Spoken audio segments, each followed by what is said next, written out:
നമസ്കാരം. തിരുവനന്തപുരത്ത് ഇത്തവണ ആര് തിലകക്കുറി അണിയും? എതിരാളികളെ കാത്തിരിക്കുന്ന തരൂരിന് നേരിടാനുള്ള ആദ്യ കരുത്തൻ കളത്തിലിറങ്ങി സി ദിവാകരൻ. ഇനിയാണ് യഥാർത്ഥ കാത്തിരിപ്പ്. BJPയുടെ പടയാളി ആരെന്നറിയാൻ. തിരുവനന്തപുരത്തിന്റെ വിധി നിർണയിക്കുന്നതിൽ BJPയുടെ തീരുമാനം അതീവ നിർണായകം. കുമ്മനം വന്നാൽ ത്രികോണം കടുക്കും. സൗമ്യനാണ്, സ്വീകാര്യനും. പിണങ്ങി നിൽക്കുന്ന PP മുകുന്ദനും പിന്മാറും. കുമ്മനത്തിന് കളം നിറഞ്ഞ് കളിക്കാം. ശ്രീധരൻ പിള്ളയാണെങ്കിൽ പാളയത്തിൽ പടയുറപ്പ്. സുരേന്ദ്രനെങ്കിൽ തീവ്ര നിലപാടുകാരനെ തിരുവനന്തപുരത്തിന്റെ ഇടത്തരം മനസ്സ് സ്വീകരിക്കുമോ എന്നത് സുരേന്ദ്രൻ കണ്ടല്ല കൊണ്ടുതന്നെ അറിയണം. 4 സ്ഥാനാർത്ഥികളെ നിശ്ചയിച്ച് CPI എന്തായാലും പോരിന് തയ്യാർ. ദിവാകരനാകട്ടെ ഇത് മധുര പ്രതികാരവും. സ്ഥാനാർത്ഥിത്വം തിരിച്ചുവരവിനുള്ള വാതിൽ തുറക്കലായി. പേയ്മെന്റ് സീറ്റ് വിവാദത്തിൽ തുടങ്ങിയ ഇറക്കമാണ്. പാർട്ടി സെക്രട്ടറി പദം വരെ കണ്ണുവച്ചയാൾ എക്സിക്യൂട്ടീവിൽ നിന്ന് തരം താഴ്ത്തപ്പെട്ടു. കരുനാഗപ്പള്ളിയിൽ നിന്ന് പടിയിറക്കപ്പെട്ടു. നെടുമങ്ങാട്ടേക്ക് നാടുകടത്തപ്പെട്ടു. ദിവാകരൻ ഒന്നും മറന്നിട്ടില്ല. അതേ തിരുവനന്തപുരമാണ് ഇപ്പോൾ തിരിച്ചു വിളിക്കുന്നത്. വിജയ തുടർച്ചയിലൂടെ നേടിയെടുത്ത സ്വീകാര്യതയാണ് താൻ അനിവാര്യനാണെന്ന നിലയിലേക്ക് ദിവാകരനെ ഇപ്പോൾ എത്തിച്ചിരിക്കുന്നത്. ഹാട്രിക്കിനായി തരൂരും അക്കൗണ്ട് തുറക്കാൻ BJPയും അരയും തലയും മുറുക്കുമ്പോൾ CPIയുടെ പ്രതാപം വീണ്ടെടുക്കാൻ സി ദിവാകരനാകുമോ എന്നാണ് സൂപ്പർ പ്രൈം ടൈം ഇന്ന് ചർച്ച ചെയ്യുന്നത്. ഒറ്റ ചോദ്യം ചോദിച്ചുകൊണ്ട്, തിരുവനന്തപുരത്ത് തീ പാറുമോ? ഈ വിഷയത്തിൽ പ്രതികരിക്കാൻ കോൺഗ്രസ് നേതാവ് M. വിൻസെന്റ് MLA, BJP വക്താവ് JR പത്മകുമാർ, രാഷ്ട്രീയ നിരീക്ഷകൻ റോയ് മാത്യു എന്നിവർ സൂപ്പർ പ്രൈം ടൈമിൽ. Advocate A. ജയശങ്കറിനെ ടെലിഫോൺ ലൈനിലും പ്രതീക്ഷിക്കുന്നു.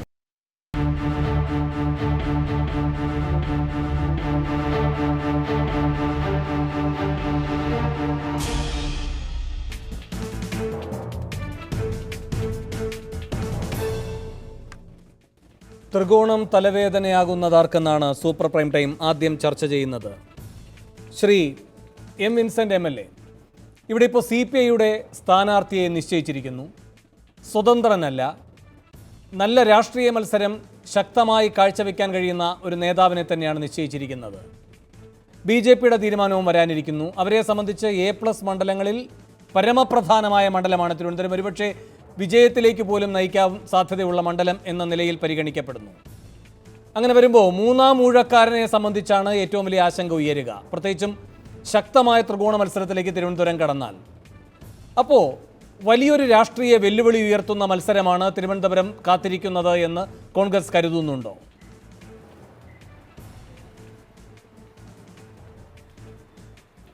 തീർച്ചയായും കഴിഞ്ഞ തെരഞ്ഞെടുപ്പിനെ അപേക്ഷിച്ച് ഞങ്ങളുടെ വിജയം കുറച്ചുകൂടി അനായാസമാകും എന്നുള്ളതാണ് ഇന്നത്തെ രാഷ്ട്രീയ ചുറ്റുപാടുകളിൽ നമുക്ക് പറയാൻ സാധിക്കുന്നത്.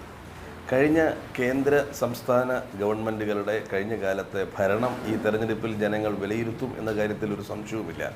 മറ്റൊന്ന്, കഴിഞ്ഞ തെരഞ്ഞെടുപ്പിലും ശക്തമായ ത്രികോണ മത്സരത്തെ അതിജീവിച്ചുകൊണ്ട് ഏറ്റവും വലിയ ശ്രീ ഡോക്ടർ ശശി തരൂർ അദ്ദേഹത്തിൻ്റെ ജീവിതത്തിൽ കേട്ടിട്ടുള്ള ഏറ്റവും വലിയ നെഗറ്റീവ് പ്രചരണത്തെ അതിജീവിച്ചുകൊണ്ടാണ് അദ്ദേഹം കഴിഞ്ഞ തെരഞ്ഞെടുപ്പിൽ വിജയിച്ചിട്ടുള്ളത്. മാത്രവുമല്ല, കഴിഞ്ഞ തെരഞ്ഞെടുപ്പിലും ശക്തമായ ത്രികോണ മത്സരമുണ്ടായിരുന്നു. BJPയുടെ തെരഞ്ഞെടുപ്പ് ചരിത്രത്തിൽ ഏറ്റവും അധികം വോട്ട് കരസ്ഥമാക്കിയിട്ടുള്ള ഒരു സ്ഥാനാർത്ഥിയാണ് ശ്രീ O. രാജഗോപാൽ. അദ്ദേഹത്തെക്കാൾ വോട്ട് കഴിവുള്ള മറ്റൊരു സ്ഥാനാർത്ഥിയും നാളിതുവരെ ഉണ്ടായിട്ടില്ല എന്ന് നമ്മൾ കാണാൻ സാധിക്കും. ആ രാജഗോപാൽ സ്ഥാനാർത്ഥിയായിരിക്കുമ്പോൾ ശക്തമായ ഇടതുപക്ഷ സ്ഥാനാർത്ഥിയും ഉള്ളപ്പോൾ അതിനെയെല്ലാം അതിജീവിച്ചുകൊണ്ടാണ് ഐക്യ ജനാധിപത്യ മുന്നണി കഴിഞ്ഞ തെരഞ്ഞെടുപ്പിൽ തിളക്കമാർന്ന വിജയം നേടിയിട്ടുള്ളത്. ഇവിടെ മറ്റൊന്നുകൂടി കാണാൻ കഴിയുന്നത്, കഴിഞ്ഞ തവണ ഒരു മോദി തരംഗം നമ്മുടെ രാജ്യത്തുണ്ടായതായി പറയപ്പെടുന്നു. അത് ഏറെക്കുറെ തെരഞ്ഞെടുപ്പ് ഫലത്തിൽ പ്രതിഫലിക്കുകയുമുണ്ടായി. അതിനെ ആ കാലഘട്ടത്തിൽ പോലും BJPക്ക് വിജയിക്കാനാവുന്ന വോട്ടുകൾ സമാഹരിക്കാൻ സാധിച്ചിട്ടില്ല എന്നുള്ളതാണ് നമുക്ക് കാണാൻ സാധിക്കുന്നത്. ഇന്ന് മോദിയെ സംബന്ധിച്ചുള്ള മോദിയുടെ പടിയിറക്കത്തിൻ്റെ കാലഘട്ടമാണ്. ആ പടിയിറക്കത്തിൻ്റെ കാലഘട്ടത്തിൽ മോദിയുടെ 5 വർഷക്കാലത്തെ ഭരണത്തെക്കുറിച്ച് വിലയിരുത്തുമ്പോൾ സമ്പൂർണ്ണ പരാജയം എന്ന് എല്ലാവരും ഒറ്റക്കെട്ടായി പറയുന്ന ഒരു സന്ദർഭത്തിലാണ് ഈ തെരഞ്ഞെടുപ്പ് നടക്കുന്നത്. എല്ലാവർക്കും 15 ലക്ഷം രൂപ കൊടുക്കും എന്ന് പറഞ്ഞത് നടപ്പിലാക്കിയിട്ടില്ല. കർഷകർക്ക് അവരുടെ വിളവിൻ്റെ ഒരിരട്ടി കൂടി വില നൽകും എന്ന് പറഞ്ഞിട്ട് 50 പൈസ പോലും 1 കിലോ സവാളയ്ക്കില്ല. നടു റോഡിലാണ് കർഷകർ അവരുടെ തക്കാളി ഉപേക്ഷിച്ചിട്ട് പോകുന്നത്. ട്രക്കുകളിൽ കൊണ്ടുവന്ന് നടു റോഡിൽ കളഞ്ഞിട്ട് പോവുകയാണ്. ഈ തരത്തിൽ ഒരു സാധാരണയായി കാർഷിക രംഗത്ത് പ്രതിസന്ധി ഉണ്ടാകുന്നത് ഒന്നുകിൽ വരൾച്ച വരുമ്പോൾ അല്ലെങ്കിൽ വെള്ളപ്പൊക്കം ഉണ്ടാകുമ്പോഴാണ് പ്രതിസന്ധി വരുന്നത്. ഇതൊന്നുമില്ലാതെ ഇരുന്നിട്ട് പോലും കർഷകർക്ക് അവൻ്റെ ഉൽപ്പന്നത്തിന് ന്യായമായ വില ലഭിക്കാതെ വലിയ പ്രതിസന്ധിയിലായിരിക്കുന്ന ഒരു സന്ദർഭമാണ് ഇപ്പോഴുള്ളത്. അതുപോലെ തന്നെ നാഷണൽ സാമ്പിൾ സർവേ ഓർഗനൈസേഷൻ്റെ കണക്ക് പ്രകാരം പറയുന്നത് 2 കോടി തൊഴിലവസരങ്ങൾ ഈ രാജ്യത്ത് മോദി വന്നതിന് ശേഷം നഷ്ടപ്പെട്ടു എന്നാണ്. ഞങ്ങൾ അധികാരത്തിൽ വന്നാൽ 2 കോടി തൊഴിലവസരങ്ങൾ ഓരോ വർഷവും നൽകും, അങ്ങനെ 5 വർഷം കൊണ്ട് 10 കോടി പുതിയ തൊഴിലവസരങ്ങൾ നൽകും എന്ന് പറഞ്ഞ് അദ്ദേഹം അധികാരത്തിൽ വന്നിട്ട് ഇവിടെ 2 കോടി തൊഴിലവസരങ്ങൾ നഷ്ടപ്പെടുകയാണ് ഉണ്ടായിട്ടുള്ളത്. അദ്ദേഹം അധികാരത്തിൽ വന്നതിന് ശേഷം പറഞ്ഞിട്ടുള്ള കാര്യങ്ങൾ സ്വച്ഛ് ഭാരത് എന്ന് പറഞ്ഞു. രാജ്യത്ത് എല്ലാ പേരും സ്വീകരിച്ചിട്ടുള്ള ഒന്നാണ്. അദ്ദേഹം വന്ന ഉടൻ തന്നെ ഒരു ചൂലെടുത്ത് റോഡെല്ലാം തൂത്ത് ഒരു ഫോട്ടോയൊക്കെ എടുത്ത് നമ്മളെല്ലാം വിചാരിച്ചു രാജ്യത്ത് ഒരു പ്രധാനമന്ത്രിയും ചെയ്യാത്ത തരത്തിൽ രാജ്യം ശുചിയാക്കാനുള്ള ശക്തമായ പ്രചരണം നടത്തും. ഇന്ന് 5 വർഷം പൂർത്തിയാകുമ്പോൾ ഒന്ന് വേണു തിരിഞ്ഞു നോക്കണം.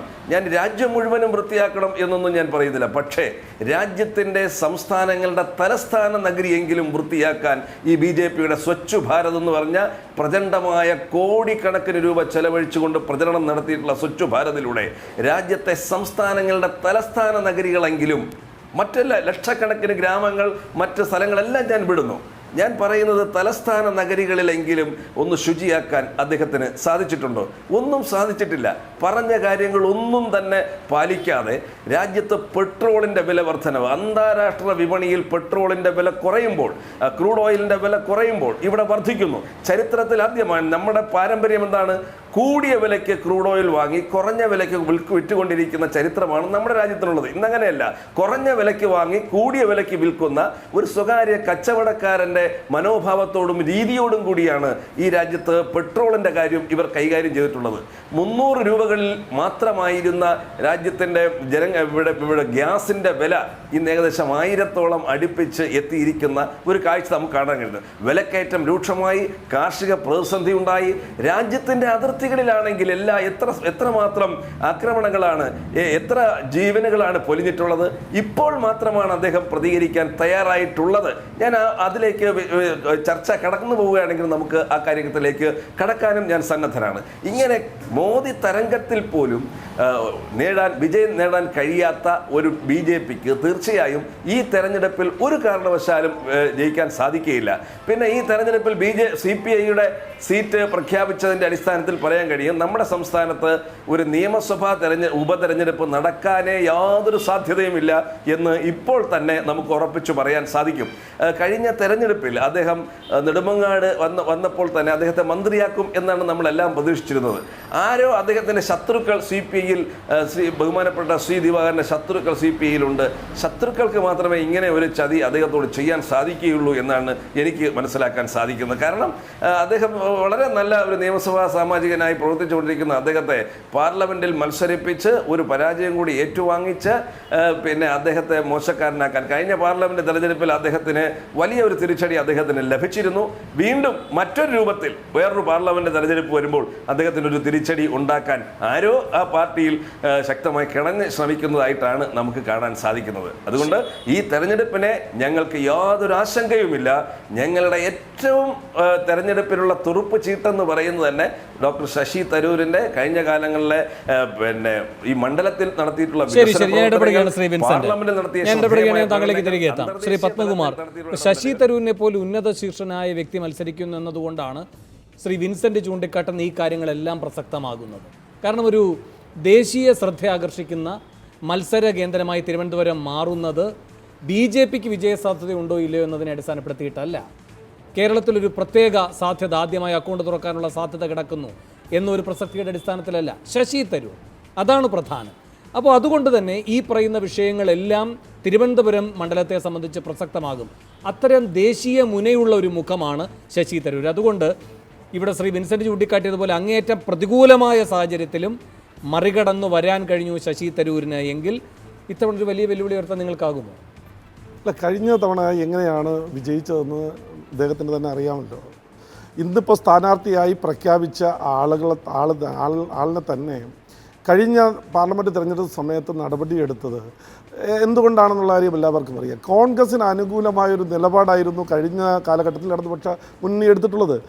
ഈ വിൻസെൻ്റ് MLA പറഞ്ഞ കാര്യങ്ങളൊക്കെ രാഷ്ട്രീയ പ്രസംഗം മാത്രമാണ്. അതിനൊക്കെ അദ്ദേഹം പറഞ്ഞ കാര്യങ്ങൾ പൊട്ടറ്റോയ്ക്കോ അല്ലെങ്കിൽ തക്കാളിക്ക് കർഷകർക്ക് വില കിട്ടുന്നില്ല എന്ന് പറഞ്ഞിട്ട് അതേ വാക്കുകൊണ്ടാണ് അദ്ദേഹം പറഞ്ഞത്. റോഡിൽ കൊണ്ടിടുന്നു എന്ന് പറഞ്ഞ ആളാണ് പറയുന്നത് വിലക്കയറ്റം.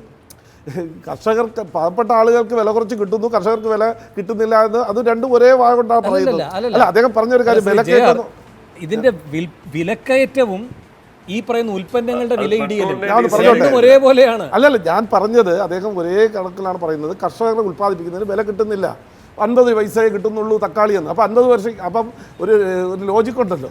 വാങ്ങാൻ പോകുന്ന ഗുണം കർഷകർക്ക് കിട്ടാത്തത് കൊണ്ടാണ് നിങ്ങൾ ഇപ്പോ പറയുന്നത് ഉൽപാദനത്തിന്റെ പകുതിയും കൂടി. അതല്ല പറഞ്ഞത്, പറയാനുള്ള സമയം തരിക. അല്ല, അദ്ദേഹം പറഞ്ഞപ്പോൾ നിങ്ങൾ ഉണ്ടായിരുന്നു. അല്ല, അങ്ങ് ഈ പറയുന്ന യുക്തിരഹിതമല്ല. അപ്പൊ വാങ്ങാൻ പോകുന്ന ആളിന് വിലക്ക് കിട്ടുന്നുണ്ടല്ലോ. അദ്ദേഹം പറഞ്ഞത് വിലക്കയറ്റം എന്നും കൂടി പറഞ്ഞു. അതുകൊണ്ടാണ് ഞാൻ പറഞ്ഞത്, ആ ഒരു ആസ്പെക്റ്റിൽ മാത്രം പറഞ്ഞത്. മറ്റേ കാര്യങ്ങളിലേക്ക് അദ്ദേഹം വന്നാൽ എന്തൊക്കെയാണ് മോഡി ഗവൺമെൻറ് അധികാരത്തിൽ വന്ന സമയത്ത് ജനങ്ങളോട് പറഞ്ഞത്, ഈ സമയത്ത് എന്തൊക്കെയാണ് നടപ്പിൽ വരുത്തിയെന്നുള്ള കാര്യം ഈ ഇന്ത്യയിലെ ജനങ്ങൾക്ക് എല്ലാവർക്കും അറിയാം. അത്രയും വളരെ മോശമായ 5 വർഷക്കാലം മോഡിയുടെ ഭരണം മോശമാണെങ്കിൽ എന്തേ മോഡി വിരുദ്ധർ എല്ലാവരും കൂടി ഒറ്റക്കെട്ടായി മോഡിയെ നേരിടാൻ വരുന്നു, അല്ലെങ്കിൽ BJPയെ നേരിടാൻ വരുന്നു? അപ്പോൾ ഞങ്ങൾ ഒറ്റയ്ക്ക് ഈ രാജ്യത്ത് ശക്തമായി മുന്നോട്ട് പോകുന്നു എന്നുള്ളത് കൊണ്ട് തന്നെയാണ്. മാത്രമല്ല, ഇന്ന് ഒരു കാര്യം മനസ്സിലാക്കാനുള്ളത്, ഇന്ന് പശ്ചിമ ബംഗാളിൽ നിന്ന് റിപ്പോർട്ട് പുറത്തു വന്നിട്ടുണ്ട്, നിങ്ങൾ വാർത്തയിൽ വായിച്ചിട്ടുണ്ട്. സിറ്റിംഗ് സീറ്റുകളിൽ മത്സരിക്കാൻ CPM-ഉം കോൺഗ്രസും തയ്യാറാകുന്നില്ല, പരസ്പരം മത്സരിക്കാൻ തയ്യാറാകുന്നില്ല എന്ന് പറയുന്നത് തന്നെ അതും ഇവിടുത്തെ ഇന്നത്തെ C. ദിവാകരൻ്റെ സ്ഥാനാർത്ഥി പ്രഖ്യാപനവുമായി കൂട്ടി വായിച്ചാൽ അത് തന്നെയാണ്. കാരണം കോൺഗ്രസിനെ ജയിപ്പിക്കുക എന്നുള്ളൊരു നയം കേരളത്തിലെ ഇടതുപക്ഷ മുന്നണി, പ്രത്യേകിച്ച് CPI തിരുവനന്തപുരത്ത് എടുത്തിട്ടുണ്ട് എന്നുള്ളതിൻ്റെ തെളിവാണ് കഴിഞ്ഞ സ്ഥാനാർത്ഥി പ്രഖ്യാപന സമയത്ത് അല്ലെങ്കിൽ വിവാദമായി അതിൽ നടപടിയെടുത്ത ഒരാളിനെ ഒരു പേരിന് വേണ്ടി, ഒരു സൗഹൃദ മത്സരത്തിന് വേണ്ടിയിട്ട് കൊണ്ട് മത്സരിപ്പിക്കുക എന്നുള്ളത്. ഈ തെരഞ്ഞെടുപ്പിനെ സംബന്ധിച്ചിടത്തോളം ഞങ്ങൾക്ക് ഒരു ആശങ്കയുമില്ല. കഴിഞ്ഞ തെരഞ്ഞെടുപ്പിൽ എങ്ങനെയാണ്, ഏത് മേഖലയിലാണ് ഈ 15,000-ഓളം വോട്ട് ലീഡ് ചെയ്യാൻ ശശി തരൂരിന് കഴിഞ്ഞിട്ടുള്ളത് എന്നുള്ള എല്ലാവർക്കും അറിയാം. 7 അസംബ്ലി വരുന്ന ഈ പാർലമെൻറ്റ് നിയോജക മണ്ഡലത്തിൽ 4 നിയോജക മണ്ഡലത്തിലും 4 അസംബ്ലി നിയോജക മണ്ഡലത്തിലും 1ാം സ്ഥാനത്ത് ഭാരതീയ ജനതാ പാർട്ടിയായിരുന്നു. അത് കഴിഞ്ഞതിന് ശേഷം നെയ്യാറ്റിൻകര, അതുപോലെ കോവളം, പാറശാല നിയോജക മണ്ഡലത്തിലെ വോട്ടിംഗ് എണ്ണുന്ന സമയത്ത് ഈ 2 മുന്നണികൾക്കും വോട്ട് വിഘടിച്ചു പോകുന്ന ഒരു സാഹചര്യം മാറി ഒരേ സ്ഥലത്തേക്ക് വോട്ട് ഒരുമിച്ച് കൺസോൾഡേറ്റ് ചെയ്ത ഒരു പ്രത്യേക രാഷ്ട്രീയ സാഹചര്യം. അതിനെ ഇപ്പോൾ പറയും ജനാധിപത്യവും മതേതരത്വ വോട്ടെന്നൊക്കെ പറയും. എന്നാലും ആ രീതിയിലുള്ള ഒരു കൺസോൾട്ടേഷനാണ് അന്ന് നാമം മാത്രമായെങ്കിലും ഒരു അപ്പർ ഹാൻഡ് കോൺഗ്രസ് അല്ലെങ്കിൽ ശശി തരൂരിന് ഉണ്ടാക്കിയെടുക്കാൻ കഴിഞ്ഞത്. ആ രാഷ്ട്രീയ സാഹചര്യം ഇന്ന് പോയി വിൻസെന്റ്. ഇന്ന് അത് മാറി. ഇന്ന് ഈ കഴിഞ്ഞ 5 വർഷക്കാലത്തെ BJP ഭരണവും അതുപോലെ തന്നെ ഈ 1000 ദിവസത്തെ ഇടതുപക്ഷ ജനാധിപത്യ മുന്നണിയുടെ ഭരണവും അതിന് അനുകൂലമായി ഈ കേരളത്തിലെ ഇടതുപക്ഷ ഭരണത്തിന് ഓശാര പാടുന്ന അല്ലെങ്കിൽ അവർക്ക് വേണ്ടിയിട്ട് പിന്തുണ കൊടുക്കുന്ന ഈ കോൺഗ്രസിൻ്റെ ഒരു ഭരണമുണ്ടല്ലോ. നിങ്ങളിത് ഇന്ന് ഈ കോൺഗ്രസ് CPM-ന് അനുകൂലമായി അല്ലെങ്കിൽ CPM കോൺഗ്രസിന് അനുകൂലമായി നിലപാട് ദേശീയ തലത്തിൽ എടുക്കുമ്പോൾ നിങ്ങൾ ആലോചിക്കണം. നിങ്ങളുടെ സുഹൈബിൻ്റെ ആത്മാവിനോട് നിങ്ങൾ നീതി പുലർത്തുന്നുണ്ടോ എന്ന് നോക്കണം. ഇപ്പോൾ ചുടലയിൽ തീയടഞ്ഞിട്ടില്ല. ഈ കാസർഗോഡ് 2 പേരുടെ അവരുടെയൊക്കെ ആത്മാവിനെ വഞ്ചിച്ചുകൊണ്ടാണ് നിങ്ങൾ ഇന്ന് BJP വിരുദ്ധ കൂട്ടുകെട്ടുണ്ടാക്കി ദേശീയ തലത്തിൽ എടുക്കുന്നത്. ആ കൂട്ടുകെട്ട് തന്നെയാണ് കേരളത്തിൽ ഉണ്ടായിട്ടുള്ളത്. പിന്നെ ഒരു കാര്യം കൂടി, എന്തിനാ C. ദിവാകരനും ശശി തരൂരും കൂടി മത്സരിക്കുന്നത്? എന്താണ് അതിൻ്റെ പ്രസക്തി? രാഷ്ട്രീയമായ യുക്തി എന്താണ്? ദേശീയ തലത്തിൽ നിങ്ങൾക്ക് പരസ്പരം സഹകരിക്കുകയും ആർക്കെങ്കിലും ഒരു സീറ്റിൻ്റെ കുറവ് വന്നാൽ പരസ്പരം സഹായിക്കുകയും ചെയ്യുന്ന ഒരു മുന്നണി കേരളത്തിൽ എന്തിന് 2 നിന്ന് മത്സരിക്കുന്നു? ആ യുക്തി എന്താണെന്ന് ജനങ്ങൾക്ക് നന്നായി തിരിച്ചറിയാം. അതുകൊണ്ട് ശശി തരൂരിനെ സംബന്ധിച്ചിടത്തോളം കഴിഞ്ഞ തെരഞ്ഞെടുപ്പിൽ ഉണ്ടായിട്ടുള്ളൊരു പ്രസക്തി ഇപ്പോൾ ഇല്ല. ശരി, ശ്രീ റോയ് മാത്യു, ഏറ്റവും ഒടുവിൽ JR പത്മകുമാർ പറഞ്ഞതാണ് സാധാരണ വോട്ടറെ സംബന്ധിച്ച് ഏറ്റവും പ്രസക്തമായ യുക്തിപരമായ ഒരു ബലമുള്ള വാദം. ഇവിടെ ഇവരെന്തിന് മത്സരിക്കുന്നു? ഇത് സൗഹൃദ മത്സരം അല്ലേ എന്ന്. അല്ല, അത് ഒരു ന്യായമായ ചോദ്യമാണ്. അത് കോൺഗ്രസിനും CPM-നും അല്ലെങ്കിൽ ഇടതുപക്ഷ മുന്നണിക്കും മറുപടി പറയേണ്ട ഒരു കാര്യങ്ങളാണ്. കാരണം എന്തുകൊണ്ട് നിങ്ങൾ അവിടെ ഒരുമിച്ച് മത്സരിക്കുന്നു, ഇവിടെ എന്തുകൊണ്ട് എതിർത്ത് മത്സരിക്കുന്നു? ആ ചോദ്യങ്ങൾക്ക് മറുപടി പറയാൻ ബാധ്യത കേരളത്തിലെ കോൺഗ്രസ് നേതൃത്വം തന്നെയാണ്. ഞാൻ കുറച്ചു മുമ്പേ കേട്ട ഒരു കാര്യം, കോൺഗ്രസ് ഇതിനെക്കുറിച്ച് കോൺഗ്രസിൻ്റെ ഔദ്യോഗികമായ നിലപാട് വന്നില്ല എന്നും പറയുന്നു ഈ സഖ്യത്തെക്കുറിച്ചുള്ള കാര്യം. അതവിടെ നിൽക്കട്ടെ. ഈ ശശി തരൂർ ഇത്തവണ 3-ാം തവണ മത്സരിക്കുന്നു. കഴിഞ്ഞ തവണ വളരെ ശക്തമായ മത്സരം നടന്ന കേരളത്തിലെ ഒരു മണ്ഡലങ്ങളിലൊന്നായിരുന്നു തിരുവനന്തപുരം. നെക്ക് ടു നെക്ക് മത്സരമായിരുന്നു. BJP 2-ാം സ്ഥാനത്ത് പലയിടത്തും വരികയൊക്കെ ചെയ്ത സംഭവം, 1-ാം സ്ഥാനത്ത് വരികയൊക്കെ ചെയ്തു. പക്ഷേ ഈ സാഹചര്യങ്ങൾ മാറിയിട്ടുണ്ട് എന്നാണ് നിലവിലെ സാഹചര്യങ്ങൾ, കേരളത്തിലെ അന്തരീക്ഷം. അതായത് ഈ നിലവിലുള്ള സംസ്ഥാന സർക്കാരിൻ്റെ പ്രവർത്തനങ്ങൾ, അതേപോലെ തന്നെ ശശി തരൂർ എന്ന വ്യക്തിക്ക് ദേശീയ തലത്തിലുള്ള പ്രാധാന്യം, ന്യൂനപക്ഷങ്ങൾക്ക് അനുകൂലമായി അദ്ദേഹം സ്വീകരിച്ച നിലപാടുകൾ ഒക്കെ തന്നെ ചർച്ച ചെയ്യപ്പെടുമെന്നുള്ള കാര്യത്തിൽ തർക്കം വേണം. അത് വിൻസെൻ്റ് പറഞ്ഞായിരുന്നു ഒരു കാര്യം ഞാൻ അതിനോട് യോജിക്കുന്നു. അതായത് കഴിഞ്ഞ തവണയായിരുന്നു ശശി തരൂർ ജീവിതത്തിൽ ഏറ്റവും വലിയ ക്രൈസിസ് നേരിട്ടത്. വ്യക്തിപരമായ കാര്യങ്ങളിൽ അദ്ദേഹം നേരിട്ട ക്രൈസിസ്, അതുപോലുള്ള നെഗറ്റീവ് ആസ്പെക്റ്റ് ഒക്കെ മാറി ഒരു സാഹചര്യത്തിലേക്കാണ് ഇപ്പോൾ മത്സരിക്കുന്നത്. പിന്നെ പ്രത്യേകിച്ച് നമ്മൾ കാണാതെ പോകേണ്ട കോൺഗ്രസ്സിന് ദേശീയ തലത്തിൽ വന്നിരിക്കുന്ന ചില നേട്ടങ്ങൾ. 5 സംസ്ഥാനങ്ങളുടെ തെരഞ്ഞെടുപ്പിൽ 3 സംസ്ഥാനത്ത് ഭരണം കൈവന്ന ഒരു സാഹചര്യം, BJP-യെ തോൽപ്പിച്ചു. അപ്പോൾ BJP-യെ തോൽപ്പിക്കാൻ ഉള്ളൊരു ശക്തിയുള്ള ഒരു രാഷ്ട്രീയ പ്രസ്ഥാനം കോൺഗ്രസ് ആണെന്ന് പൊതുജനങ്ങൾ, പ്രത്യേകിച്ച് കേരളത്തിൽ, അതാണ് ഈ അടുത്ത കാലത്താണ് സർവേകളൊക്കെ സൂചിപ്പിക്കുന്ന കേരളത്തിൽ കോൺഗ്രസിന് അനുകൂലമായ ചില സാഹചര്യങ്ങളുണ്ട് എന്നുള്ളത് ഒരു വസ്തുത നിലനിൽക്കുന്നുണ്ട്. അത് എത്ര കണ്ട് കേരളത്തിലെ കോൺഗ്രസ് മുന്നണിക്ക് ഉപയോഗപ്പെടുത്താൻ കഴിയും?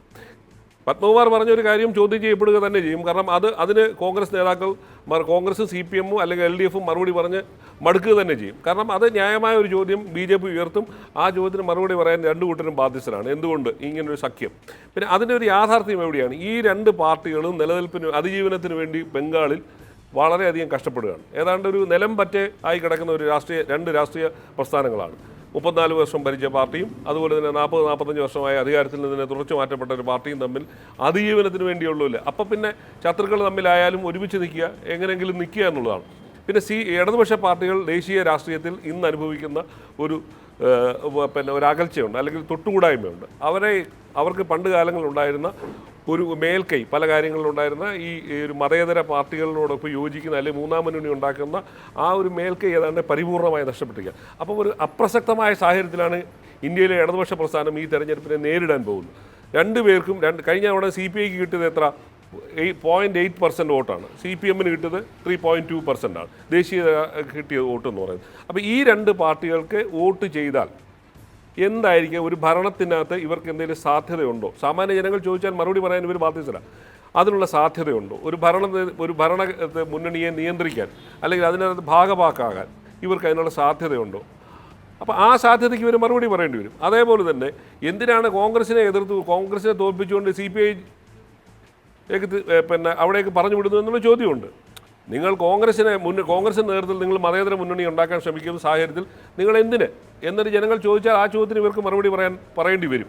അപ്പോൾ അതൊക്കെയാണ് ഈ ദേശീയ രാഷ്ട്രീയത്തിൽ ഇടതുപക്ഷ പ്രസ്ഥാനങ്ങൾക്ക് ഇനി പ്രസക്തി ഉണ്ട് എന്ന് പറയാനുള്ള ബാധ്യതയിലാണ് ഇവരിപ്പോൾ ഈ തെരഞ്ഞെടുപ്പിനെ നേരിടേണ്ടി വരും. അപ്പോൾ ഈ സർവൈവലിൻ്റെ വലിയൊരു സംഭവമുണ്ട്. അതായത് ഈ 2 പാർട്ടികളുടെയും ദേശീയ തലത്തിലുള്ള സർവൈവലിൻ്റെയാണ്. ശരി, ശ്രീ റോയ് മാത്യു, പക്ഷേ CPI ഇവിടെ എടുത്തിരിക്കുന്ന ഒരു നിലപാടിനെയും കൂടെ പരിശോധിക്കേണ്ടതുണ്ട്. CPI-ക്ക് കഴിഞ്ഞ ലോക്സഭയിൽ ആകെ ഒരൊറ്റ MP ആണുള്ളത്, തൃശ്ശൂർ എന്നുള്ള ജയദേവൻ. അതുകൊണ്ട് തന്നെ ഇപ്പോൾ തിരുവനന്തപുരത്തും വയനാട്ടിലും സ്വതന്ത്രരെ മുമ്പ് പരീക്ഷിച്ച പോലെ പരീക്ഷിക്കുന്നതിനെ പറ്റി ആലോചിക്കുന്നില്ല CPI. രാഷ്ട്രീയ മത്സരം തന്നെ നടത്തുക, അവരുടെ തന്നെ പാർട്ടി ചിഹ്നത്തിൽ അവരുടെ തന്നെ സ്ഥാനാർത്ഥിയുടെ നിർത്തുക. കാരണം അങ്ങ് പറഞ്ഞതുപോലെ ഇത് ദേശീയ തലത്തിൽ ഒരു അതിജീവനത്തിൻ്റെ സാധ്യതയാണ്. സ്വതന്ത്രരെ വെച്ച് പരീക്ഷിക്കാൻ കഴിയുന്നത്രയും സുഖകരമായ അവസ്ഥയില്ല. അതുകൊണ്ട് വയനാട്ടിലിടയ്ക്ക് ഈ പറയുന്ന ജാനുവിനെ പിന്തുണച്ചുകൊണ്ടുള്ള നീക്കം ആലോചിക്കാം എന്ന് വന്നതാണ്. അതൊന്നും ഒരു പരിഗണിച്ചതേയില്ല. അതുപോലെ തന്നെ തിരുവനന്തപുരത്ത് ഇപ്പോൾ ബെനറ്റിനെ പോലെ ഒരാളാണ് കഴിഞ്ഞ തവണ നിർത്തിയെങ്കിൽ ഇത്തവണ അങ്ങനെയൊന്നുമല്ല ആലോചിക്കുന്നത്. അവർക്ക് കിട്ടാവുന്ന ഏറ്റവും നല്ല കാൻഡിഡേറ്റാണ് C ദിവാകരൻ. അങ്ങ് മതി യോജിക്കുമെന്ന് തോന്നുന്നു. പിന്നെ ഇപ്പോൾ ചിറ്റയം ഗോപകുമാറിനെയാണ് മാവേലിക്കരയിൽ നോക്കുന്നത്. അവിടെ നാം നേരത്തെ കേട്ടിരുന്നതാണ് പുന്നലെ ആലോചിച്ചുകൂടെ എന്ന് CPM-ഉം ഒരു നിർദ്ദേശം വെച്ചതാണ് എന്ന്. പക്ഷെ അതിലൊന്നും നിൽക്കാതെ CPI ഒരു രാഷ്ട്രീയ യുദ്ധത്തിലേക്ക് തന്നെയാണ് പോകുന്നത്. ആ ഒരു കെട്ടുറപ്പ്, ഈ തീരുമാനത്തിൻ്റെ പിന്നിലുള്ള ആ കെട്ടുറപ്പ്, അത് പ്രചരണത്തിൽ, അത് വോട്ടിംഗ് പാറ്റേണിലൊക്കെ പ്രതിഫലിക്കില്ലേ സ്വാഭാവികമായി? അത് വന്നേക്കാം. പക്ഷേ അപ്പോഴും നിലനിൽക്കുന്ന ഒരു സാഹചര്യം എവിടെയാണ്? അതായത് ദേശീയ തലത്തിൽ നിങ്ങൾ കോൺഗ്രസുമായി സഖ്യമുണ്ടാക്കുന്നു. ആ സഖ്യം എന്നാൽ പിന്നെ കോൺഗ്രസിനെ ജയിപ്പിച്ചുകൂടെ എന്നുള്ള ന്യായമായ ഒരു ചോദ്യം പിന്നെ CPM-നും നേരിടേണ്ടി വരുന്ന ചോദ്യമായിരിക്കും.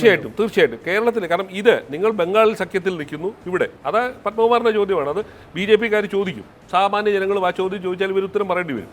അതേ സാഹചര്യങ്ങളൊക്കെ തന്നെയല്ലേ ഇവിടെയുള്ളൂ. അത് കോൺഗ്രസ്സുകാരും CPM-ഉം ഒരേപോലെ മറുപടി പറയേണ്ടി വരുന്ന ഒരു ബാധ്യതയാണ്. ആ ബാധ്യതയിൽ നിന്ന് എങ്ങനെ രക്ഷപ്പെടാം? ഞാൻ കരുതുന്ന ഒരു കാര്യം, ഇത് വേണു പറഞ്ഞു തന്നെയാണ്, ഈ സർവൈവലിൻ്റെ വലിയൊരു സംഭവം ജയിച്ചേ പറ്റൂ. കാരണം CPI-ക്കാണ് ദേശീയ പാർട്ടി എന്നുള്ള ഇത് സ്ഥാനം പോയി കഴിഞ്ഞു. CPM-നും ഏതാണ്ട് അതേ സ്ഥിതിയിലാണ് നിൽക്കുന്നത്. അപ്പം രണ്ട് കൂട്ടർക്കും ഏതെങ്കിലും തരത്തിൽ മാക്സിമം മെമ്പർമാരെ ജയിപ്പിച്ച് വിടുക എന്നുള്ളതാണ്. പക്ഷേ അപ്പുറത്തിപ്പുറത്തുണ്ട് അതേ ചോദ്യങ്ങൾ തന്നെ ഇപ്പുറത്തുമുണ്ട്. കോൺഗ്രസ് അതിൻ്റെ ജീവിതത്തിൽ ഏറ്റവും വലിയ തോൽവിയിലാണ് നിൽക്കുന്നത്. 44 സീറ്റും 19% വോട്ടും മാത്രമായിട്ട് നിൽക്കുന്നത്. ആ പാർട്ടിക്ക് അതുപോലെ തന്നെ അവർക്ക് പരമാവധി കേരളമാണ് അവരുടെ ഏറ്റവും വലിയ സാധ്യതയുള്ളൊരു കേന്ദ്രങ്ങളിലൊന്ന്. വടക്കേന്ത്യൻ സംസ്ഥാനങ്ങളെക്കാട്ടിലും ഒക്കെ അവർ ഏറ്റവും പ്രതീക്ഷയിൽ കാണുന്ന ഇപ്പോഴും കേരളത്തിൽ നിന്നാണ്. 16 സീറ്റിലാണ് കോൺഗ്രസ് മത്സരിക്കാൻ പോകുന്നത്. ഒരു 10-15 എണ്ണമെങ്കിലും ജയിക്കുമെന്ന പ്രതീക്ഷയിലാണ് നിൽക്കുന്നത്. ആ പ്രതീക്ഷയാണ്. അപ്പം രണ്ട് കൂട്ടരുടെയും ജീവൻ മരണ പോരാട്ടമാണ് നടക്കാൻ പോകുന്നത്. അവിടെയാണ് BJPക്ക് എന്തുമാത്രം വോട്ട് സ്കോർ ചെയ്യാൻ പറ്റും, എത്ര പേരെ ജയിപ്പിക്കാൻ പറ്റും. അപ്പോൾ അവിടെ കേരളത്തിലെ ഒരു മനോഭാവം അനുസരിച്ച് സാധാരണ ജനങ്ങൾ ജയിക്കുന്ന പാർട്ടിക്കാണ് വോട്ട് ചെയ്യാൻ എപ്പോഴും സാധ്യതകൾ കൂടുതൽ. പ്രത്യേകിച്ച് നമ്മൾ ഈ കണ്ട കാലങ്ങളിൽ 2004 ഒഴിച്ച് ബാക്കി എല്ലാ ഘട്ടങ്ങളിലും കോൺഗ്രസിന് അനുകൂലമായിട്ടാണ് പാർലമെൻറ്റിലേക്കുള്ള വോട്ട് വരുന്നതിൻ്റെ ഒരു പാറ്റേൺ അങ്ങനെ. അപ്പോൾ ആ പാറ്റേൺ തുടരാനാണ് സാധ്യതയെന്നാണ് എനിക്ക് തോന്നുന്നത്. കാരണം ഈ സാഹചര്യങ്ങളൊക്കെ വെച്ച് വിലയിരുത്തുമ്പോൾ എന്തുകൊണ്ട് CPM-നോ അല്ലെ ഇടതുപക്ഷ മുന്നണിക്ക് വോട്ട് ചെയ്യണം? ഇപ്പോൾ കേരളത്തിൽ ജയിക്കാൻ BJPക്ക് സാധ്യതയുണ്ടോ ഇല്ലയോ? ആ സാധ്യത ജനങ്ങൾ നോക്കിക്കൊണ്ടിരിക്കുകയാണ്. കാരണം നിലവിലെ സാഹചര്യം അനുസരിച്ച് BJPക്ക് വോട്ട് കൺവേർട്ട് ചെയ്ത് ഒരു സ്ഥാനാർത്ഥിയെ ജയിപ്പിക്കാനുള്ള സാഹചര്യങ്ങളുണ്ടോ എന്നുള്ളൊരു സജീവ ചർച്ചയാണ്. ഇതായിരുന്നു പൊതുവിൽ BJPയെ സംബന്ധിച്ചുള്ള ഒരു ആശങ്ക. പക്ഷേ ശ്രീ റോയ് മാത്യു, രണ്ട് കാര്യങ്ങൾ. ഒന്ന്, 2014 ശേഷം 2019 വരുമ്പോൾ BJP സംസ്ഥാന നിയമസഭയിൽ അക്കൗണ്ട് തുറന്നിട്ടുണ്ട്. അതും തിരുവനന്തപുരത്ത് തന്നെയാണ് സംഭവിച്ചിരിക്കുന്നത്, നേമത്തുനിന്ന്. മാത്രമല്ല കഴക്കൂട്ടത്തും ഈ പറയുന്ന രണ്ടാം സ്ഥാനത്താണ്, വട്ടിയൂർക്കാവിലും രണ്ടാം സ്ഥാനത്താണ്. അപ്പോൾ പാർലമെന്റിന്റെ കാര്യമല്ല ഞങ്ങൾ പറയുന്നത്. അതെ, അപ്പോൾ അങ്ങനെ വരുമ്പോൾ ഏറ്റവും വലിയ കക്ഷി വരുന്നു. അപ്പോൾ ഇങ്ങനെയൊക്കെയാണ് ഇതിൻ്റെ ഒരു രാഷ്ട്രീയ ചിത്രം മാറിയിരിക്കുന്നത്. അതിനുശേഷമാണ് അപ്പോൾ ഒരു വിന്നബിലിറ്റി ഉണ്ട്. അതിനുശേഷമാണ് ഈ ശബരിമലയും കൂടെ വന്നിരിക്കുന്നത്. അപ്പോൾ ശബരിമലയും ഇല്ല, 2014 മോദി തരംഗത്തിൻ്റെ സാഹചര്യവുമില്ല. കാരണം കേരളത്തെ സംബന്ധിച്ച് നിയമസഭാ തെരഞ്ഞെടുപ്പ് ബൈപ്പോളാറാണ്, ഒരു തർക്കവും വേണ്ട. അവിടെയാണ് ഇത്രയും കളിച്ച് മുന്നേറാനായിട്ട് BJPക്ക് കഴിഞ്ഞിട്ടുമുള്ളത്. അതൊരു വ്യത്യാസം വരുത്തില്ലേ? തീർച്ചയായിട്ടും. അത് അവിടെ ഇവരുടെ സ്ഥാനാർത്ഥി ആരെന്നുള്ളതിനെ ആശ്രയിച്ചിരിക്കും. അതാണ് ഏറ്റവും പ്രധാനം. അവിടെ കുമ്മനത്തെ പോലെ ഒരാളാണ് വരുന്നതെങ്കിൽ വളരെ കടുത്ത മത്സരം തന്നെയായിരിക്കും. അതിനകത്ത് തർക്കമില്ല. പ്രത്യേകിച്ച് ശബരിമലയുടെ സാഹചര്യം, കുമ്മനം പോലൊരു വ്യക്തിക്ക് ഹിന്ദു കമ്മ്യൂണിറ്റിയുടെ ഇടയിലുള്ള വലിയ തോതിലുള്ള ആക്സെപ്റ്റൻസ് അത് നമ്മൾ നിശ്ചയിച്ചിട്ട് കാര്യമില്ല. കേരളത്തിൽ BJPയുടെ ഏറ്റവും ബെസ്റ്റ് ബെറ്റ് എന്ന് പറയുന്നത് കുമ്മനം രാജശേഖരനാണ്. അതിനകത്ത് തർക്കമില്ലാത്ത കാര്യം. കുമ്മനം രാജശേഖരൻ വരുവാണ് സ്ഥാനാർത്ഥിയെങ്കിൽ ചിത്രം മാറും. വലിയ തോതിലുള്ള ഒരു ടഫ് ഫൈറ്റ് ആയിരിക്കും. ആര് ജയിച്ചാലും 10,000-ൽ താഴെ ഭൂരിപക്ഷം. കാരണം അതാണ് അത്ര രാജഗോപാലിനെക്കാട്ടിലും കുറച്ചുകൂടെ ഈ ഹിന്ദു തീവ്ര സ്വഭാവങ്ങളെ ആകർഷിക്കാനും ഈ നിലവിലെ ഈ ശബരിമലയുടെ സാഹചര്യങ്ങൾ മുതലെടുക്കാൻ കൂടുതൽ കഴിയുന്നത് ഇന്നത്തെ സാഹചര്യത്തിൽ ഹിന്ദു തീവ്ര വികാരത്തെ സൗമ്യമായി സ്വാംശീകരിക്കാൻ കഴിയുന്നയാൾ കുമ്മനമാണ്. അത് തർക്കമില്ലാത്ത കാര്യം. അപ്പം അവിടെയാണ് ആ കുമ്മനം എന്ന് പറയുന്ന ഇവരുടെ ഏറ്റവും വലിയ ബെസ്റ്റ് ബെറ്റ്, അല്ലെ ഏറ്റവും വലിയ തുറുപ്പ് ചീട്ട് ഇറക്കാൻ സാധിക്കുമോ? ഇറക്കാൻ സാധിച്ചാൽ ടഫ് ഫൈറ്റ് ആയിരിക്കും. ശരി, പക്ഷെ അതിൻ്റെ സാധ്യതകളിലേക്ക് നമുക്ക് വരാം അടുത്ത റൗണ്ടിൽ. ശ്രീ M. വിൻസെൻ്റ്, ഇവിടെ ഇപ്പോൾ ഏറ്റവും കാതലായ 2 ചോദ്യങ്ങൾ JR ഉന്നയിച്ചിട്ടുണ്ട്. ഒന്ന്, ഇപ്പോൾ അങ്ങ് ജനപ്രതിനിധിയായിരിക്കുന്ന ആ മേഖലയിലേക്ക് വരുമ്പോഴാണ് ഈ വിജയം ശശി തരൂരിന് സുനിശ്ചിതമായത് എന്ന്. അങ്ങ് ഈ പറയുന്ന രാഷ്ട്രീയ സാഹചര്യം, ഈ പറയുന്ന വ്യക്തിപരമായ അദ്ദേഹത്തിന് നേരിടേണ്ടി വന്ന ബുദ്ധിമുട്ടുകൾ, മോദി തരംഗം, ഇതൊന്നുമല്ല. ഇവിടെ കൃത്യമായി സമുദായ സമവാക്യങ്ങൾ എങ്ങനെയൊക്കെ പ്രവർത്തിച്ചു എന്നതാണ് ചൂണ്ടിക്കാട്ടപ്പെടുന്നത്. നഗരമേഖലകളിലെല്ലാം BJPക്ക് ഒരു മേൽക്കൈ ഉണ്ടായിരുന്നു. അതേസമയം ഈ പറയുന്ന പാറശാല, അതുപോലെ തന്നെ ഈ കോവളം, ഇങ്ങനെയുള്ള നെയ്യാറ്റിൻകര, ഇങ്ങനെയുള്ള 3 കേന്ദ്രങ്ങളിലുമാണ് പെട്ടെന്ന് ഇദ്ദേഹത്തിനൊരു തിരിച്ചുവരവ് സാധ്യമാക്കിയത്.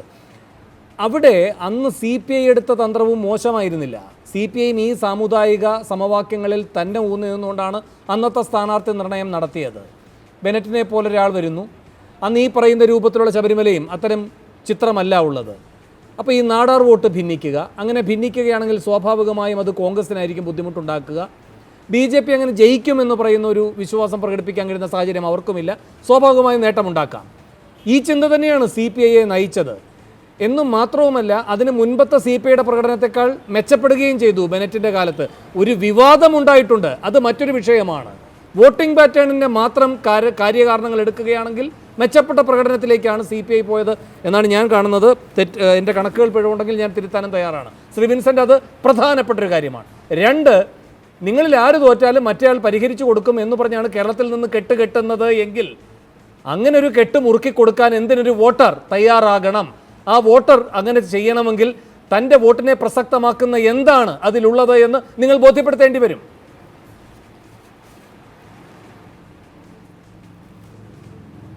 ഒന്നാമത്തെ ചോദ്യത്തിന് ഞാൻ മറുപടി പറയാം.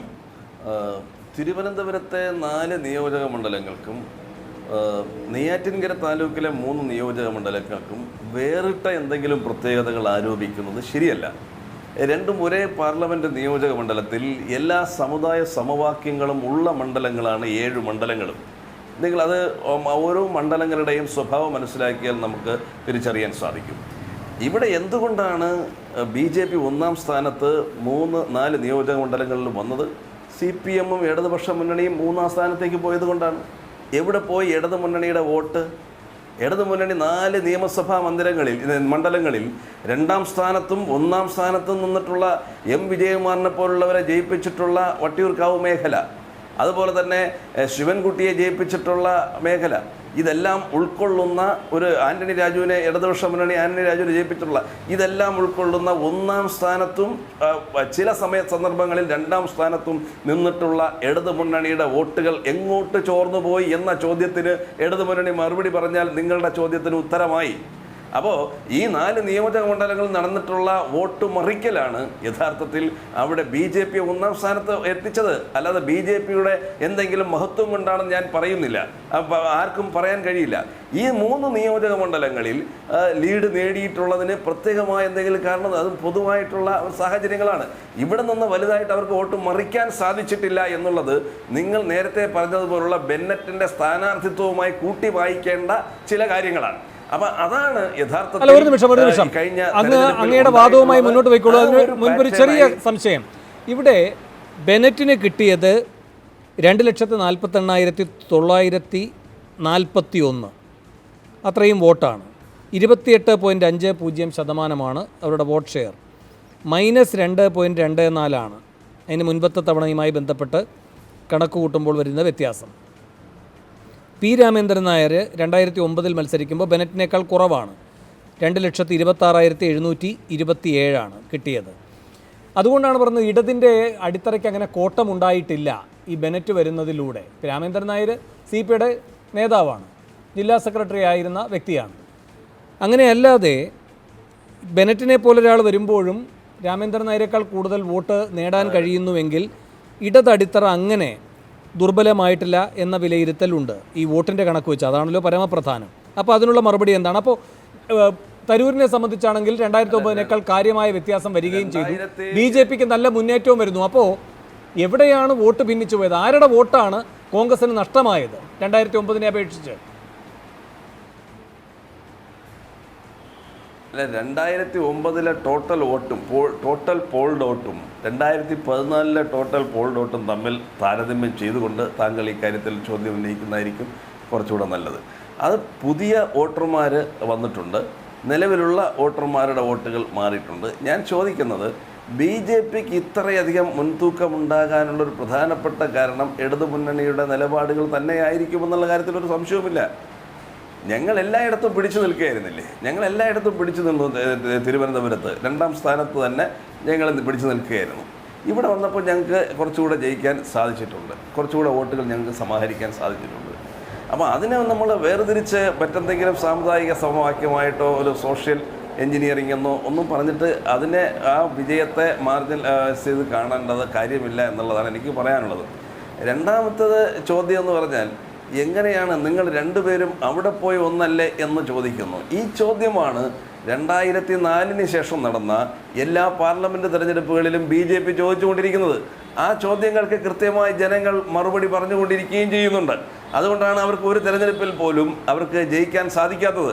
അല്ലെങ്കിൽ 2004 ശേഷം 2009-ലും 2014-ലും ഇതേ ചോദ്യങ്ങൾ നിങ്ങൾ ഒന്നിനല്ലേ രണ്ടുപേരും കൂടെ ഒരുമിച്ചല്ലേ പോകുന്നത്, അപ്പം ഞങ്ങൾക്ക് വോട്ട് ചെയ്യ് എന്ന് അവർ ജനങ്ങളോട് പറഞ്ഞപ്പോൾ ജനങ്ങൾ പറഞ്ഞു നിങ്ങൾ പറഞ്ഞതല്ല ശരി എന്ന് ജനങ്ങൾ പറഞ്ഞു. ഇവിടെ നമ്മൾ കഴിഞ്ഞ കുറേ കാലമായി CPM-ന്റെ നിലപാടുകൾ നമ്മൾ മനസ്സിലാക്കുകയാണ്. കേന്ദ്ര കമ്മിറ്റിയും മറ്റ് സ്റ്റേറ്റുകളിലുള്ള CPM-ന്റെ നിലപാടും കേരളത്തിലെ CPM നേതൃത്വത്തിൻ്റെ നിലപാടും തമ്മിലുള്ള വ്യത്യാസം നമ്മളെല്ലാവരും കൃത്യമായി മനസ്സിലാക്കിക്കൊണ്ടിരിക്കുകയാണ്. കേരളത്തിൽ നിന്ന് പോകുന്ന ഒരു വിഭാഗമാണ് ദേശീയ തലത്തിൽ പ്രതിപക്ഷ ഐക്യത്തോടൊപ്പം CPM നിൽക്കണം എന്നതിന് എതിരായി നിൽക്കുന്നത്. അതിന് ഇവിടെ കോൺഗ്രസും CPM-ഉം തമ്മിലുള്ള ശക്തമായ വിരുദ്ധത ഇവിടെ നിലനിൽക്കുകയാണ്. ഇവിടെ ഞങ്ങൾക്ക് പിണറായി നയിക്കുന്ന പാർട്ടിയുമായി കോടിയേരി നയിക്കുന്ന പാർട്ടിയുമായി കേരളത്തിൽ ഞങ്ങൾക്ക് യാതൊരു തരത്തിലും ഒരു ഒത്തുതീർപ്പുണ്ടാക്കാനോ ഒരുമിച്ച് പോകാനോ ഞങ്ങൾക്ക് കഴിയില്ല. ചിലപ്പോൾ നിങ്ങൾക്ക് ഞങ്ങളെ എതിർക്കുന്നവർക്ക് ആക്ഷേപിക്കാമായിരിക്കാം, എങ്ങനെയാണ് ഒരു പാർട്ടിക്ക് കേന്ദ്രത്തിൽ യോജിക്കാം സംസ്ഥാനത്ത് എങ്ങനെ യോജിക്കാം എന്നതിനെക്കുറിച്ച് പറഞ്ഞാൽ അതിന് യുക്തിയുടെ അടിസ്ഥാനത്തിൽ നമുക്ക് മറുപടി പറയാൻ സാധിക്കില്ല. കേരളത്തിൽ കണ്ടുവരുന്ന രാഷ്ട്രീയം കണ്ടുവരുന്ന ആർക്കും മനസ്സിലാക്കാൻ സാധിക്കും. CPM-ന്റെ കൊലപാതക രാഷ്ട്രീയത്തോട് ഞങ്ങളുടെ ഏറ്റവും പ്രിയപ്പെട്ട ഞങ്ങളുടെ സഹോദരങ്ങളെ നിരന്തരമായി കൊന്നെടുക്കുന്ന ഒരു പാർട്ടിയോട് ഒരിക്കലും ഞങ്ങൾക്ക് യോജിച്ച് നിൽക്കാൻ കഴിയില്ല. CPM-ഉം അങ്ങനെയാണ്. കോൺഗ്രസിനെ തോൽപ്പിച്ചാലേ അവർക്ക് കേരളത്തിൽ നിലനിൽപ്പുള്ളൂ. ആ നിലയിലാണ് രാഷ്ട്രീയം മുന്നോട്ട് പോകുന്നത്. ഇത് തന്നെയാണ് പശ്ചിമ ബംഗാളിൽ CPM അപ്രസക്തമാകുന്നത് വരെ CPM അവിടെ സ്വീകരിച്ചിരുന്ന നിലപാടും ഇത് തന്നെയാണ്. മമതാ ബാനർജിയുടെ പാർട്ടി അവിടെ ഒന്നാമത്തെ പാർട്ടിയായി കയറി വന്നപ്പോഴാണ് അവർക്ക് നിലപാട് മാറ്റേണ്ടി വന്നത്. CPM ഒന്നാമത്തെ രണ്ടാമത്തെ പാർട്ടിയായി നിലനിൽക്കുന്ന എല്ലാ സ്ഥലങ്ങളിലും കോൺഗ്രസും CPM-ഉം തമ്മിൽ അതിശക്തമായ വിരുദ്ധത നിലനിൽക്കുകയാണ്. കേരളത്തിലും അത് നിലനിൽക്കുകയാണ്. പോളിറ്റ് ബ്യൂറോയിൽ കേരള ഘടകത്തിനുള്ള വൻപിച്ച സ്വാധീനം, കേന്ദ്ര കമ്മിറ്റിയിലുള്ള സ്വാധീനം, ഇതെല്ലാം ഉപയോഗിച്ചുകൊണ്ട് പല ഉപതെരഞ്ഞെടുപ്പുകളും പല സംസ്ഥാന തെരഞ്ഞെടുപ്പുകളും ഈ രാജ്യത്ത് നടന്നപ്പോഴും ഇടതുപക്ഷം പ്രത്യേകമായി സ്ഥാനാർത്ഥികളെ മത്സരിപ്പിക്കാനാണ് CPM തയ്യാറായിട്ടുള്ളതെന്ന് കൂടി നമ്മൾ കൂട്ടി വായിക്കണം. കാരണം കേരളത്തിലുള്ള CPM നേതൃത്വത്തിൻ്റെ നിലപാട് കോൺഗ്രസ് വിരുദ്ധമാണ്. ഞങ്ങൾക്കും അത് തന്നെയാണ്. ഞങ്ങൾക്ക് CPM-ഉമായി ഒരു തരത്തിലുമുള്ള നീക്കുപോക്ക് കേരളത്തിൽ ഉണ്ടാക്കാനേ ഞങ്ങൾക്ക് സാധിക്കുകയില്ല. മറിച്ച് ദേശീയ തലത്തിലുള്ള ഒരു രാഷ്ട്രീയം വരികയാണ്. ശരി, ഞാൻ ഇടപെടുകയാണ് വിൻസെന്റ്. താങ്കളത് ഭംഗിയായി പറഞ്ഞതുകൊണ്ട് ഞാൻ ഇടവേളയ്ക്ക് പോകണം. ഇടവേളയ്ക്ക് ശേഷം മറ്റതിഥികളുടെ പ്രതികരണങ്ങളിലേക്ക്.